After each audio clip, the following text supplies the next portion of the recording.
While looking through my husband's belongings, I stumbled by chance upon a bank transfer record and a photograph. It was then that I found out the man I had been married to, always quiet, and a man of few words, had only ever loved one person. His first love, Sarah. To help raise her son, he had been transferring half of his monthly salary to her for years. And before he passed away, he even left a will stipulating that half of his assets must be given unconditionally to Sarah and her son. I didn't even have time to feel shocked or to cry when Sarah burst into my house with her son, demanding that I share the house with them. Rage consumed me, and I suffered a heart attack, dying on the spot. When I opened my eyes again, I had returned to the day I received my university acceptance letter. Emily Carter, congratulations on being accepted to London Medical University, the professor announced with a warm smile. You are the first student from our evening school to be accepted into a university. We are so proud of you. He gave me a gentle pat on the shoulder. Study hard, Emily. Someday, you will use your medical knowledge to help a lot of people. I will. I'll show you. I won't let you down. I won't let the country that raised me down, I replied firmly, my emotions running high. But, Professor, can I ask you not to tell anyone just yet? Why? He asked with a puzzled expression. I'm just afraid someone might try to steal my spot, I said, inventing an excuse on the spot. The professor understood immediately and agreed to keep it confidential. I pressed the acceptance letter tightly against my chest, as if clinging to my newly found hope. Leaving the school, the autumn breeze brushed against my cheeks, but it couldn't blow away the dark clouds in my heart. I had truly come back to life. Memories of my past life washed over me like waves. Resentment, injustice, helplessness. I couldn't hold it in anymore. I ran to the small woods behind the school and cried inconsolably. In my previous life, I gave up my university opportunity, my dreams, and even myself. All for Arthur. I firmly believed that my sacrifices would earn me his sincerity. I thought that even if we didn't have a passionate romantic love, we at least shared a respectful companionship. It wasn't until the truth was revealed that I realized my past life had been a complete joke. That day, while sorting through Arthur's things, I unexpectedly found a transfer record and a photo. On the list, the same amount had been sent every month to the same person, Sarah. In the photo, Arthur was holding a little boy, and standing next to them was Sarah. The three of them were smiling like a happy family. In that moment, my whole world collapsed. It turned out he had always only loved his first love. He had spent half of his salary supporting another woman's child while telling me to save money, to stop spending recklessly. He even left a will granting half of his estate to Sarah and her son. And I, the wife who had stood by him for 50 years, was left with a single sentence. Do not make things difficult for Sarah and her son. Before I could recover from the shock, Sarah burst into my home with her son and her daughter-in-law. Emily, you'd better pack up and leave. This house is ours now. Sarah's shrill voice was still echoing in my ears. Her son and daughter-in-law stood beside her with arrogance in their eyes, looking at me as if I were nothing. Mum, why talk so much? Just throw her things out, her daughter-in-law shouted. I trembled with rage. My entire body shook uncontrollably. A sharp pain tore through my chest. My vision went dark, and I dropped dead to the floor. And now, incredibly, I had returned to the day I received my university acceptance letter. I was beyond thrilled. Since fate had given me another chance at life, I swore to myself that I would never repeat the same mistakes. This time, I would live for myself. I would walk a path of my own. The first thing I did when I got home was to hide my acceptance letter safely away. In my past life, I was overjoyed upon receiving it. I couldn't wait to share the good news with Arthur, but he wasn't happy at all. In fact, he seemed sad. Emily, don't go to London, he said. Your family needs you. I need you. Back then, I thought he just couldn't bear to be apart from me. I was deeply moved and, foolishly, I gave up my dream of going to university. Only now, after having lived that life once. Do I understand that he didn't need me at all? He just needed someone to take care of the household chores, someone to look after his elderly parents. I looked at the calendar on the table. 1 more month. In 1 more month, I could finally leave this place and start a new life. While moving the desk calendar, I unexpectedly found a sheet of paper underneath it. I unfolded it and examined it closely. My heart sank. It was the marriage report Arthur was supposed to have submitted to the British Army. Hadn't he said it was already handed in 6 months ago? Why was it still here? Then I understood. 6 months ago, Sarah arrived with her son to seek refuge with him. As soon as he found out, he rushed to the station to pick them up. How could he possibly be in the mood to submit the marriage report to his unit? And I stayed home like a fool, joyfully preparing a table full of food to celebrate with him. I waited from morning till night, only for him to tell me he had to work the night shift. Now that I had lived it all again, I knew he had lied.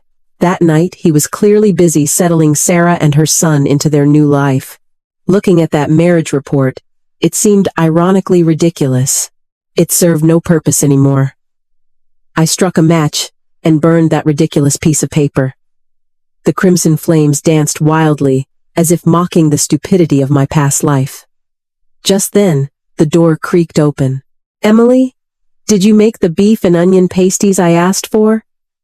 "Kevin is hungry," Arthur's voice called out as he walked in, followed closely by Sarah and her son. He covered his nose and frowned. "Emily, what are you burning? Aren't you worried the smoke will bother Kevin?" I looked coldly at the three of them, standing as close and cozy as a real family. My tone was icy. "Nothing, just some things that don't matter anymore." Arthur paused, apparently surprised by my frosty attitude. He quickly regained his composure, sounding a bit rushed. "Are the pasties ready?" "Kevin had a very active day at nursery. He needs to eat." He walked into the kitchen, lifted the lid off the pot, and found it empty. He turned around, his voice rising sharply. "Emily, why didn't you make the pasties? You don't know how hungry Kevin is." Right on cue, Kevin started crying. I'm hungry. Daddy, I want pasties. Daddy." I scoffed, my voice full of sarcasm. "He called you Daddy." Arthur and Sarah's faces went pale. Their eyes flashed with panic.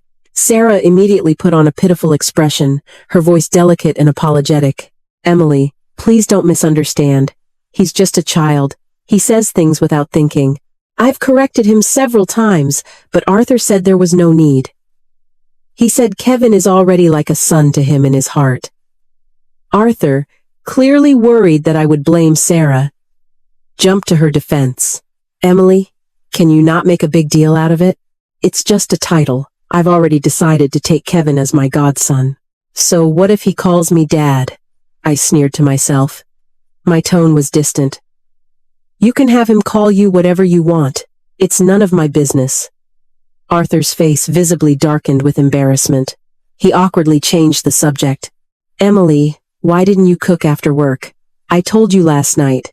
Before, when I loved him, I listened to him. I did everything I could for him, but not anymore. That love was long gone. My heart was dead. I only had indifference left for him. I was tired today. I didn't feel like cooking," I said dryly. "If you want to eat something, make it yourself. Or, you're going to starve just because I didn't cook." They all looked at me in disbelief, as if they couldn't believe those words had come out of my mouth. The old me would have endured it in silence, no matter how unfair the situation was. I would have smiled and carried the burden quietly, but not anymore. I would never let myself be wronged for anyone again. I turned around and walked towards my room, leaving them behind. "Emily," Arthur called out. Then came Sarah's soft, sickly sweet voice, like poison wrapped in honey. "Emily, I know you don't like me. It's okay, I won't come back." Her eyes filled with tears. Her face was a picture of pitiful sweetness. Hugging Kevin tightly, she turned and walked out. Her footsteps, though light, carried a touch of deliberate fragility. I watched her walk away and let out a cold laugh. In my past life, I had been completely fooled by that innocent, delicate act of hers. After Arthur walked them out, he came back inside, his face full of displeasure as he glared at me. "Emily, what is wrong with you today? How could you treat our guests so rudely?" I lay motionless on the bed, not even bothering to lift an eyelid. He sighed, walked over to the bed, and softened his tone. "Emily, there is nothing inappropriate between Sarah and me. Can you stop being angry and misunderstanding things? Don't let your thoughts go to such dark places." Seeing that I still wouldn't look at him, he seemed to get nervous. He added, "I admit I had feelings for Sarah in the past, but the moment she married James, she became a sister-in-law to me. What we have now is pure friendship." He paused and continued, "I've told you more than once. If James hadn't sacrificed himself to save me, Sarah wouldn't have lost her husband, and Kevin wouldn't have lost his father. I owe them. They are just a poor mother and son, and I have a responsibility to look after them. As a military wife, you should understand and support me." Sarah's husband, James Turner, and Arthur had joined the army as blood brothers. Both fell in love with Sarah, a dancer in the entertainment troupe, but she chose James, who had a higher rank. On their wedding day, Arthur finally introduced me his country fiancé, arranged by our families long ago to his fellow soldiers. No one expected that James would later die in battle protecting Arthur. Since then, Arthur had carried the guilt. But what did that have to do with me? If he owed someone a debt, he should pay it himself. Why drag me into it? In my past life, he gave away my things, my ration coupons, the new quilt I had just sewn, the fabric I hadn't even cut yet, all without asking me. When I cried and told him they were mine, and that I needed them too, he told me to be generous and kind-hearted. If not, I wasn't fit to be a military wife. And now he dared to say I was being petty and dirty-minded. How absurd. Everyone in the neighborhood saw how close Arthur and Sarah were. Too close. After work, he never came to pick up his fiancée. Instead, he went straight to Sarah's workplace to walk her and her son home, laughing and chatting the whole way. To outsiders, they looked like a loving family of three. Arthur used to bring them over for dinner. I cooked, I washed the dishes, and as soon as they arrived, they sat down to eat. I was nothing more than an unpaid maid. Our neighbors warned me in private to be careful of Sarah, or I would end up losing my marriage. But anyway, I didn't need to explain any of this to him anymore. I didn't want this man. He didn't deserve my time or my energy. I looked up and said calmly, "I'm not angry, and I haven't misunderstood anything. I'm just very tired. I don't feel like moving." Arthur visibly relaxed upon hearing that. An expression of relief washed over his face, like someone who had narrowly escaped disaster. "Emily, I'm glad you're not upset. If you're tired, rest. I'll take care of dinner tonight," he said with unusual enthusiasm and headed to the kitchen. I lay in bed, staring at the ceiling for a day, while my mind was already planning my trip to London. The smell of food finally filled the room, bringing me back to the present. "Emily, dinner is ready," Arthur called from the door. I got up and walked to the table. There were 2 simple dishes and some soup. Nothing fancy, but somehow they felt unfamiliar. In my previous life, we had also sat at the same table just like this. But back then, my eyes were full of affection when I looked at him. Now I felt nothing but indifference. "Emily, I was thinking maybe we could give the television to Kevin to keep him entertained. I mean, you and I don't watch it much anyway," Arthur said cautiously. I almost burst out laughing. In my previous life, he didn't even ask me. He simply took the television from the house and gave it away. I had saved up for a long time for that TV, and just like that, it was gone. We had a huge argument over it. Sarah pretended to return the TV out of politeness, but Arthur felt embarrassed by the gesture. Using the excuse of a routine deployment, he turned around and left, and didn't return for an entire month. When I went to see him, He told me he was too busy and had no time for me. But I saw with my own eyes that he had time to walk down the street with Sarah and her son, buying daily necessities. How much I cared for Arthur back then. First, I swallowed my pride. I personally carried the TV back to Sarah's house. Only then did he return to ours. He praised me for being a good military wife, kind and generous. Thinking about it now, I gave a bitter, self-deprecating smile. I really wanted to slap my past self. "What are you smiling about, Emily?" Arthur asked, puzzled. "Nothing," I said, forcing a smile. "You want to give the TV away? Fine, but Sarah has to pay me £100. His expression darkened instantly. I knew he was about to accuse me of being stingy and lacking compassion again. "When we bought the TV, it cost £400, I continued before he could speak. "You paid 300. I paid 100, and I had to borrow those 100 from my colleagues bit by bit. I still haven't finished paying them off." I didn't stop there. I was going to use my ration coupons as a guarantee, but you already gave them to Sarah, so now I have neither money nor coupons. Your salary is also almost gone. What am I supposed to eat or drink until the next payday? Arthur sat there, stunned into silence. It took him a long while to mutter, "Fine. I'll get you the £100 as soon as I can." I knew perfectly well he would pay it himself. There was no way he would ask Sarah for the money. But I didn't care how he got it. I just needed the cash in hand. A train to London, tuition, living expenses. £100 was nowhere near enough. I had to find a way to earn more in a month. The next morning, Arthur hummed a cheerful tune as he carried the TV out of the house. As soon as he left, I started packing old books, exam papers, a half-finished shoe I had been sewing, and the scarf and hat I had just finished knitting for Arthur. I sold them all to the scrap dealer. I only made £2, but that small amount was the seed of my new life. That night, Arthur handed me £100. I took the money, counted it twice carefully, and then put it in my pocket with satisfaction. "Emily, don't you feel like something is missing in the house?" he asked, scanning the room. "Not really," I replied calmly, as if nothing had changed. "Our photo," he said, pointing to the empty frame on the wall. "Oh, I accidentally broke the frame. The photo got dirty too. I'll get it reframed some other time," I lied with indifference. The truth was, I had cut my half of the photo out. We weren't really a couple anyway. That photo only disgusted me. We were halfway through dinner when Sarah burst into the house in a panic. "Arthur, there's a rat in my house. I'm scared.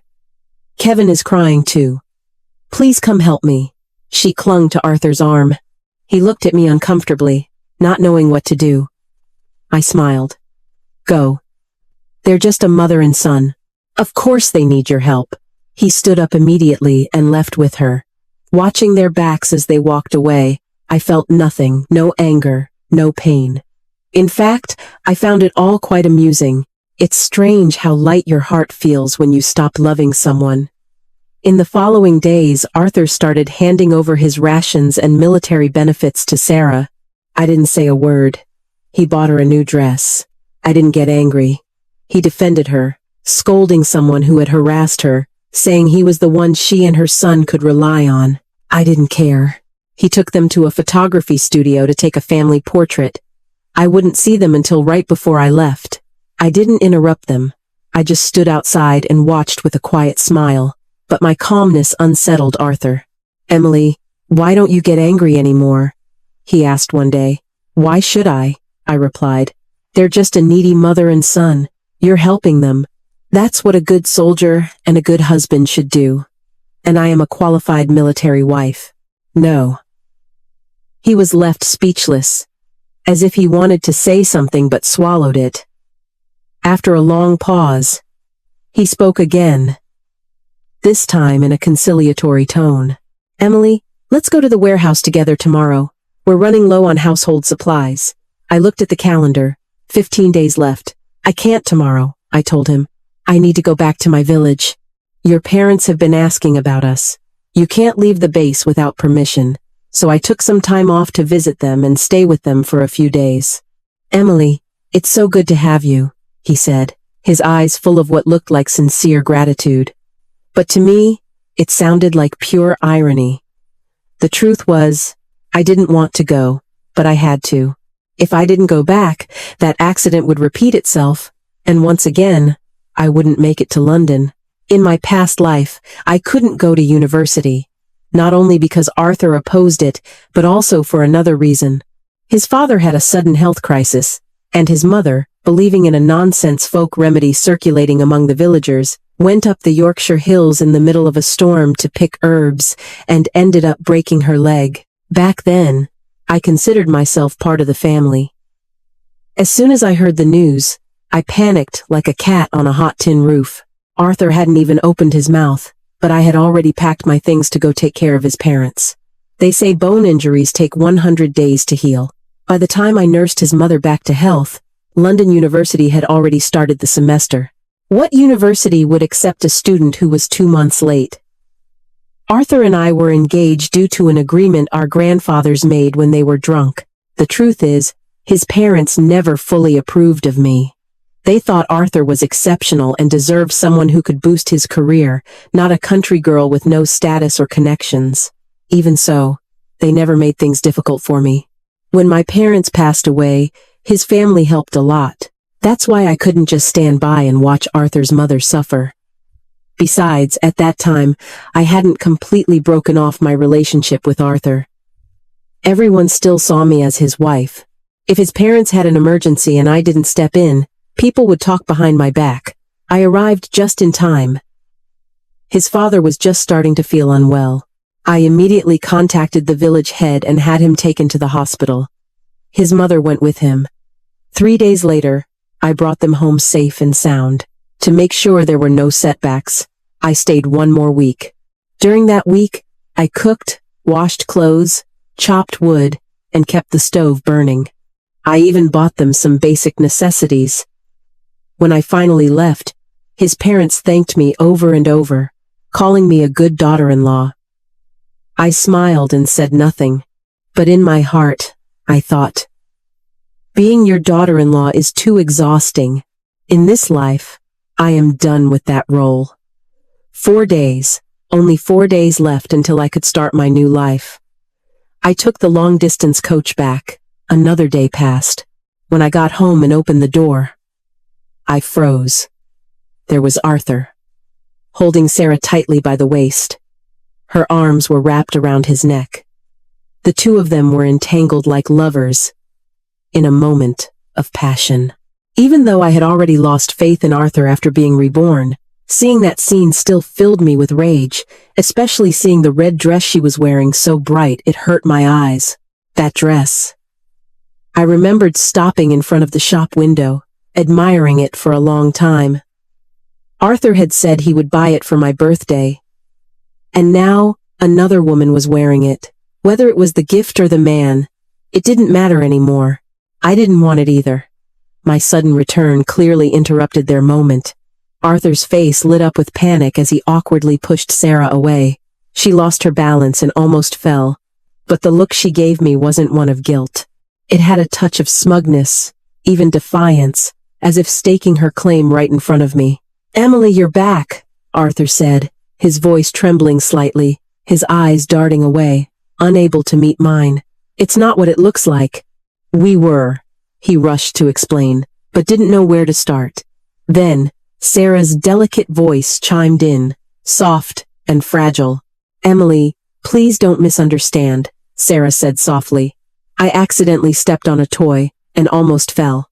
Arthur caught me just in time. As she spoke, she tilted her head and smoothed the hem of the dress with a fragile, pitiful expression. I stared blankly at her clumsy performance, feeling nothing but amusement. "Okay, I get it. No misunderstandings," I said. Empty words spoken without a trace of emotion. My reaction clearly surprised Arthur. He frowned deeply and looked at me with something resembling sadness in his eyes.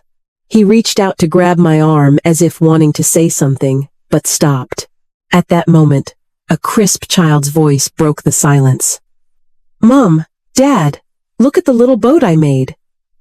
Kevin ran towards Sarah, beaming with a folded paper boat in his hand. My eyes landed on the paper boat, and my pupils suddenly dilated. My heart clenched. Why did that sheet of paper look so much like my university acceptance letter? No, it couldn't be. My heart began to pound. A wave of panic and fury washed over me. I rushed forward and snatched the boat from Kevin's hands. He gasped, bursting into tears with snot and drool all over his face. Sarah quickly picked him up, patting his back gently. "Shh, Kevin, it's okay. Don't cry." Sarah wiped his cheeks with a tissue, her eyes full of concern, while shooting me a piercing glare. "Emily, no matter how much you dislike me, don't take it out on Kevin. He's just a child. What did he do wrong?" But I wasn't listening. My attention was completely focused on the paper in my hands. Their voices turned into a dull hum, like distant mosquitoes. I unfolded the paper boat with trembling hands, breathing heavily. Thank God it wasn't my acceptance letter. Still, I couldn't relax. I ran to my room, threw myself on the floor, and crawled under the bed. After a few frantic seconds of searching, I pulled out the envelope where I hid my university admission letter. Seeing it intact, I finally let out the breath I had been holding. I shoved it into my bag and zipped it up. Until the day I boarded the train to London, I had to make sure nothing happened to that letter. "Emily, go apologize to Kevin." Arthur's voice came through the door, low and heavy with guilt. I turned around and saw the three of them standing in the doorway. Kevin's face was covered in tears, his cheeks red and swollen, sniffing as he waited for my apology. But I felt no remorse. Even if it wasn't my admission letter he used for his boat. He had already torn up my notebook without asking. I couldn't even get angry. Before I could say anything, Kevin burst out. "Bad auntie, I hate you." "Dad, tell her to leave the house. She's mean," he screamed and clung to Arthur's neck. Sarah rushed to cover Kevin's mouth. "He's just a child. He doesn't know what he's saying," she said with a sweet, apologetic smile, as if her previous glaring look had never existed. Only then did I realize that my old bedroom had been completely taken over by Sarah and her son. Red patterned sheets covered the mattress. The dressing table was cluttered with expensive face creams. I had always been too frugal to buy. There were toys scattered everywhere. In the living room, I saw her floral dress draped over the sofa and her son's little sailor suit tossed casually on a chair. But where were my things? I looked around. The cozy space I had once arranged with such care was now filled with the traces of strangers. I, the person who was still labeled as Arthur's fiancé, felt like an outsider, like someone who had shown up uninvited. A bitter sense of absurdity welled up inside me. Arthur's expression became awkward. He wouldn't look me in the eye. "Emily, it's like this," he started nervously. "Some bloke has been stalking Sarah lately." She was scared. She couldn't sleep at night. "Since you were away these past few days, I decided she and Kevin should stay here temporarily," he added quickly. "They've already arrested the bloke. They will move out tomorrow." He then hesitated for a moment before adding, "Tonight, why don't you stay with me? It's not a big deal. We're practically married anyway," because Arthur and I had never actually married. We hadn't even shared the same room. When Sarah heard what Arthur said, a flash of annoyance crossed her eyes, but she quickly replaced it with a smile. "Emily, we're only staying one more night. Tomorrow, I'll give you back the room. I promise I'll leave everything exactly as it was." I knew she had no intention of leaving. In fact, I even suspected the supposed stalker he mentioned had been hired by her. And then, right in the middle of the conversation, she suddenly burst into tears. If James hadn't died, Kevin and I wouldn't have to rely on Arthur's help. "Emily, don't worry. We'll never bother Arthur again, no matter how hard things get." Spot on. Another perfectly calculated performance to make Arthur feel guilty. "Sarah, don't say that," Arthur responded immediately. "James was like a brother to me. You are my sister-in-law. He died saving me. Of course, I have a responsibility to take care of you and Kevin. He turned to me. Emily, you know I've always had a good heart. You understand me, right? I didn't, and I didn't want to. My things, I said coldly, breaking the charade. My eyes locked onto the things in Arthur's room. He led me there. Take a look. Nothing is missing, right? I scanned the room and gave a brief nod. Everything is here. Really? He said, looking genuinely confused. It looks like there's less stuff in here. What happened to that slipper you were sewing? I was hoping you'd make me a new pair. Then he realized. I almost laughed. I ruined it and threw it away. If you want shoes, buy them yourself, I replied. Arthur frowned, his tone suddenly full of hurt. You don't smile like you used to. I'm just tired, I said dryly. He sighed and changed the subject. How are my parents? They're fine. They just said they miss you, I answered without emotion. I miss them too, he said with a smile. A bit awkward. When things settle down at the base, let's go visit them together, you know? Their biggest wish is to have a grandchild. We should try hard to fulfill that. A grandchild. Huh.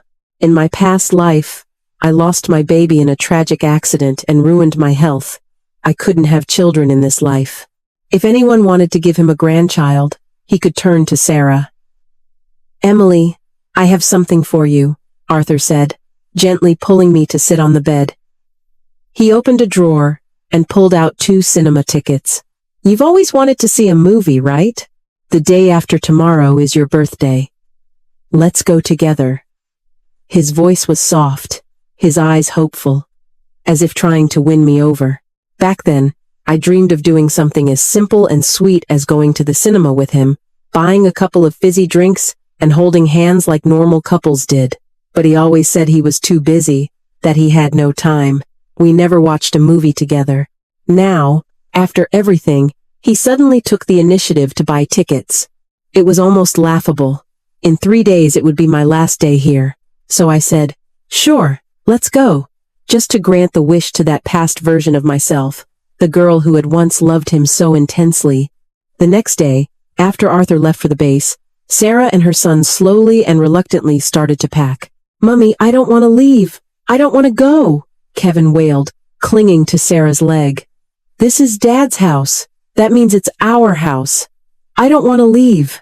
Shh, Kevin, behave, Sarah said sweetly, patting him on the head. Mummy will bring you back soon, and next time, no one will be able to kick us out. Unfortunately for her, I was right at the door when she said that. She turned and saw me. A flash of panic crossed her face, before she quickly regained her composure. The fake sweetness vanished as she looked at me with open provocation. Keep it. He'll come back. Don't act so proud, Sarah said. Arthur is only with you because he is keeping a promise to his elders. The one he truly loves is me, I smiled. Are you sure about that, Sarah? She hesitated for a second. I lied, my voice calm but with a subtle hint of satisfaction that was hard to detect. Sarah's expression shifted slightly. I wasn't finished. Not only that, I continued. He even bought 2 cinema tickets. He's taking me to see A Room with a View. That film was a massive hit in the 80s. An iconic romance story, for which it was nearly impossible to get tickets. Many people wanted to see it, and couldn't. I knew Sarah must be dying to go. Sure enough, I caught a flash of jealousy in her eyes, but she immediately hardened her voice and said, What's so great about a movie? A waste of money. I shrugged my shoulders, smiled, and let it go. She pulled Kevin and started packing faster. After dragging their feet all morning, they finally gathered their things. Shortly after, I also went out to buy a train ticket. I booked the first available departure. I also bought plenty of food. After all, the train journey from here to London would take nearly 4 days and 3 nights. Soon, the day arrived when Arthur had promised to take me to the cinema. Before the workday officially ended, he had already returned from the base on his bicycle, with a cardboard box strapped to the back seat. Emily, I'm back, he called out from a distance. I stood at the door watching him approach, my heart a strange mix of emotions. "What is that?" I asked, pointing to the box on his bike. "A gift for you," he said, parking the bike and taking out a cassette tape. The music of Kate Bush. "I know you girls love her songs. Honestly, I think they're pretty good too." He smiled as he handed it to me. I held the tape, my brow slightly furrowed. The one who liked Kate Bush was Sarah. My favorite singer had always been different, but Arthur didn't know that. He had never known what I liked or disliked. All the affection he thought he was giving me was based on what he assumed all women liked. Whatever Sarah liked, he assumed I must like too. "Let's go eat," he said, taking my hand. We went to the local pub. He ordered a traditional Sunday roast and some local dishes from my hometown. "From now on, every year on your birthday, we'll eat out," he said. I ate the roast in silence without responding. He had said the exact same thing in my past life, but after that, he never spent another birthday with me. After dinner, we walked to the cinema. The film was starting in 10 minutes. Looking at the young couples with their popcorn and snacks, Arthur asked, "Do you want sweet popcorn?" I shook my head, but he still went to buy some. Just as he was returning with the bag of popcorn, Sarah appeared out of nowhere. She ran up and grabbed his hand, pale and panicked. "Arthur, Kevin has a really high fever. He's burning up. Can you take us to the military hospital?" she cried, her voice on the verge of breaking. Arthur frowned instantly. Worry flooded his face. "I'm afraid he might try to stop him," Sarah added through her tears. "I'm just a poor widow.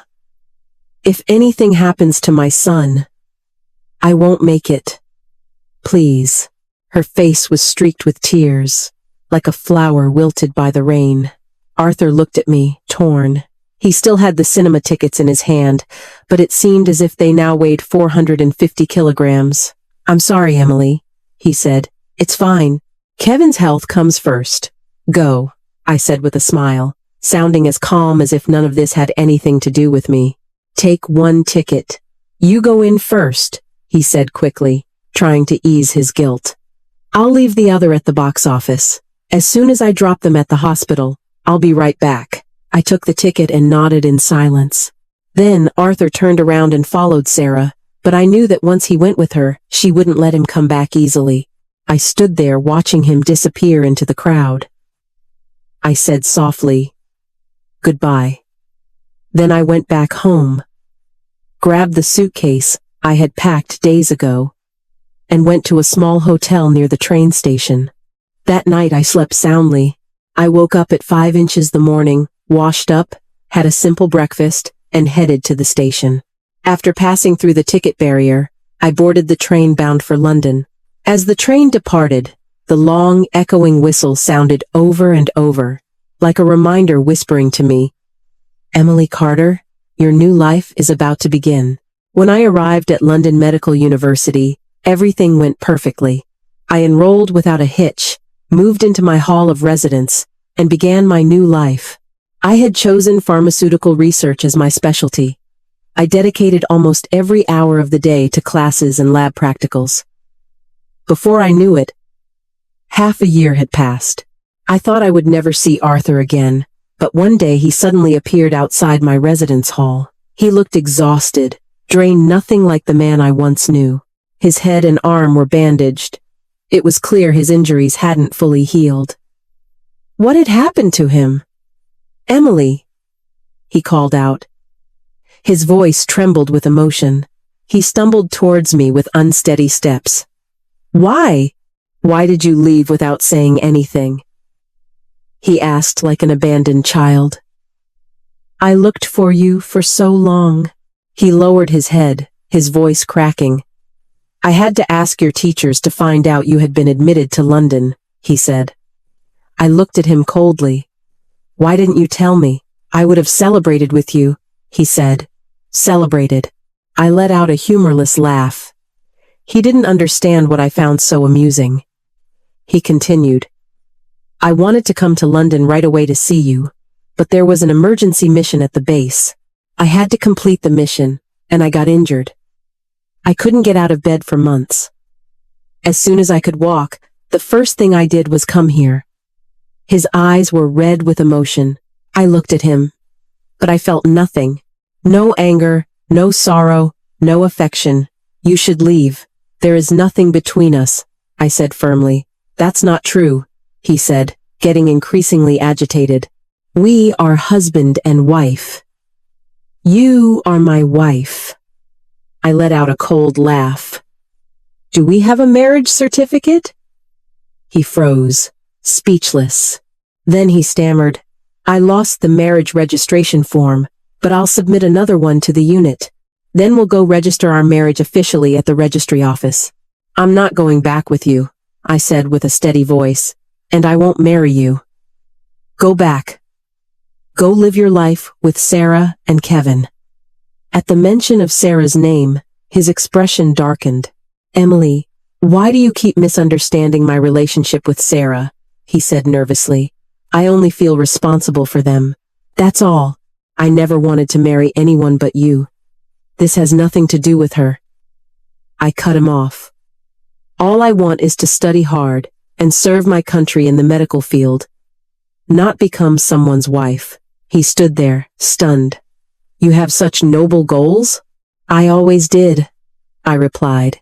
You just assumed I was born to orbit around your life, as if I had nothing else to live for. No, I didn't mean it like that, he said, now panicking. If you don't want to go back and get married, I'll come to London. I'll request a transfer to the base here. Arthur, I interrupted him. I don't want to marry you not because of anyone else, but simply because I no longer love you, and I don't ever want you in my life again. He stood there frozen for a long time before his lips finally moved. That can't be, Emily. I don't believe you. You're lying to me. I'm not. Whether you believe it or not, I don't care. I didn't want to waste another second arguing. I turned around and went back to my hall. Behind me, he still refused to give up. Emily, wait for me, he shouted. I swear I'll get transferred to London. That vow he shouted with such certainty. He never kept it. And Arthur never returned to London, which was for the best. Without him, my life was more peaceful, and my studies more focused. But later, by chance, I heard about him from a former neighbor. Arthur was promoted after successfully completing that mission. He received a commendation and actively applied for his transfer to London. The organization approved the request. When Sarah found out, she hugged her son and begged Arthur with tears not to leave. For the first time, Arthur rejected her plea. He also formally corrected how Kevin addressed him. From now on, he was to be called Uncle Arthur, nothing more. Arthur promised he would contribute a portion of his monthly salary to help raise Kevin, but that would be it. Sarah agreed. Just before Arthur was set to leave for London, Sarah said she wanted to make him a farewell dinner. She prepared beef and onion pasties and drugged them.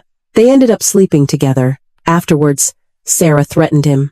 If he didn't marry her, she would throw herself into the river with the boy. The incident caused a massive scandal. When the military found out, Arthur received a harsh reprimand. His transfer to London was revoked, and he was demoted by 2 ranks.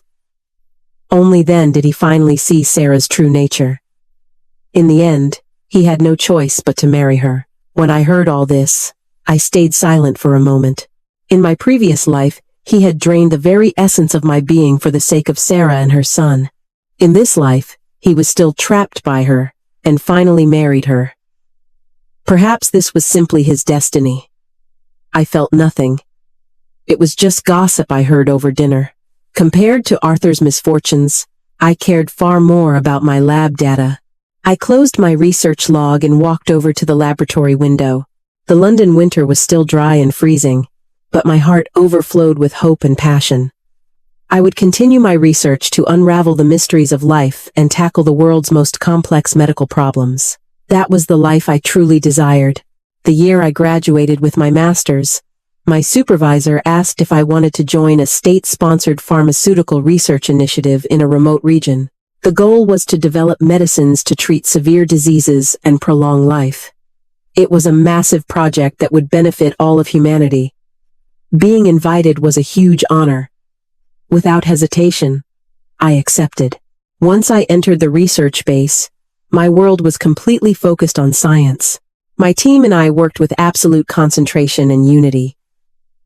Over more than 30 years, we published countless prestigious medical papers and developed over 100 medications that improved human health. We received national recognition and praise from all over the world. 3 decades passed. The world changed. Our country flourished and transformed. One day, the leaders of my hometown invited me back to give a speech. Arriving, I was overwhelmed by the changes. The muddy country lanes of Yorkshire had become paved roads. The crumbling cottages had turned into modern, detached houses. Almost every house had a car parked in front. I felt deep emotion. It had taken the tireless efforts and selfless dedication of so many to lift this country from hardship to prosperity. After touring my hometown, I was getting ready to return to the institute to continue my work. But just before I left, the village head approached me hesitantly. "Comrade Emily Carter, there is someone who insists on seeing you. He says he knows you and needs to speak with you, just this once," the village head said, rubbing his hands with a look of unease. I nodded. "All right, I'll see him." That man approached slowly, leaning heavily on a walking stick. His skin was dark, lined with deep wrinkles. His clothes were worn and stained. When he looked at me, his eyes filled with complex emotion. Something about him felt deeply familiar. Yet, I couldn't place him. He stopped in front of me, trembling, and his cloudy eyes gleamed with tears. "Emily, you did it. You have done great things for our country," he said in a low, hoarse voice.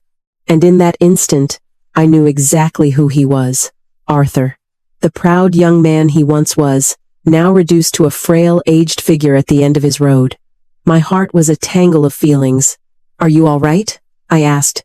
Arthur gave a bitter smile, one that seemed to carry the full weight of the years. It was the kind of smile you see on the last leaf of a dying tree. "Sarah is gone." "She's gone," he said.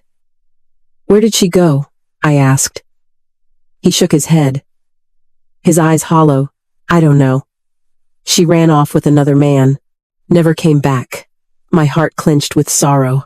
"And Kevin?" I asked. His smile twisted with even deeper bitterness. Muddy tears slid down the deep wrinkles of his face. "Kevin is gone too."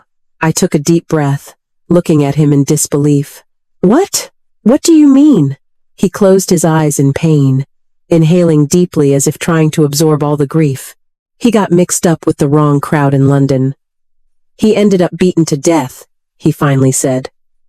I never imagined that the boy, raised with so much love by his mother, would end up walking such a tragic path. "How could this happen?" I murmured, stunned. Arthur slowly opened his eyes. They were filled with regret and guilt. "It was my fault. I didn't raise him well." His voice trembled as he hesitantly recounted everything that had happened over the years. Although he and Sarah got married, their life together was miserable. Sarah started arguing over the smallest things. Eventually, Arthur moved into the military barracks just to avoid her. Then, on another mission, he was injured again, this time severely. He was crippled in one leg and given an honorable discharge, unable to continue serving. Sarah took his retirement money and tried to invest it. She lost it all. Kevin, rebellious and lost during his teenage years, got involved in organized crime. In the end, he was beaten to death. Sarah suffered a nervous breakdown. She blamed Arthur for failing to avenge her son. She took the little money she had left and ran off with another man. No one has heard from her since. When he finished, I let out a deep, silent sigh. Looking at the man standing before me, I felt no hate, only a profound compassion. "Things will get better," I said softly. "Our country does not abandon its people." He looked at me with a complex, unreadable expression. A long time passed before he finally said, "Emily, thank you." I smiled gently and turned to leave. But suddenly, he called out again. his voice shaking. "Emily, I'm sorry." I turned back. "If it wasn't for me," he said, "in our previous life, you would have achieved greatness a long time ago." I froze, staring at him in shock. Arthur wiped his cloudy eyes with his hand and nodded slowly and firmly. "That's right," he said. "I was reborn too." His voice was hoarse and low, as if coming from far away. "On that last mission, I was severely injured. I was unconscious for a long time." He paused, searching for words. "While I was unconscious, I saw everything." My heart skipped a beat. A strange, indescribable feeling washed over me. "I saw the joy on your face when you received the university acceptance letter, and how selfish I was to make you give up your dream." His voice broke with remorse. "I saw what Sarah and Kevin did to you after my death," he continued, his voice cracking again as tears rolled down his weathered cheeks. "They tried to kick you out," he said, squeezing his eyes shut as if trying to block out the painful image. My breathing became shallow. It was as if I had returned to that moment of absolute despair. "I saw you collapse from a heart attack," he whispered. His voice trembled, heavy with guilt. That was when I realized how terribly wrong I had been. He opened his eyes again. They were filled with anguish and regret. "I always believed that once a woman marries a man, her duty is to support him no matter what." He let out a bitter laugh to himself. "But I never thought about how you felt, about what you wanted. I put all my trust in Sarah and Kevin," he said, his voice heavy with helplessness and despair. "And in the end, I nurtured two ungrateful, ruthless people with my own two hands." I listened in silence, a storm of conflicting emotions churning in my heart. "When I woke up," he said after a pause, "I really wanted to find you. I wanted to tell you." He hesitated again, a trace of doubt in his voice. "To tell you that the only person I have ever truly loved was you." My heart skipped a beat, but immediately returned to calm. "I only felt a responsibility for Sarah and Kevin," he added firmly, as if he needed to make it clear. "But I didn't have the courage to face you," he said, bowing his head like a child who had done something wrong. "Do you hate me?" he asked, looking up to meet my eyes. His eyes were full of anxiety and fear of my answer. I looked at him. This man who had once been a proud youth, now aged and weathered by time and regret. I shook my head. "I stopped hating you a long time ago," I said softly. "And you no longer need to drown yourself in remorse for the past. We were just two people who weren't meant to be together," I said calmly. "But my life has been full. It has had meaning." I looked off into the distance, my voice steady. "For the rest of my days, I will continue to contribute to my country in whatever way I can." He nodded, holding back his emotions, his eyes brimming with tears. I got into the official car that had been arranged for me. As I watched my hometown fade into the distance, a profound peace filled my heart. My life was moving forward,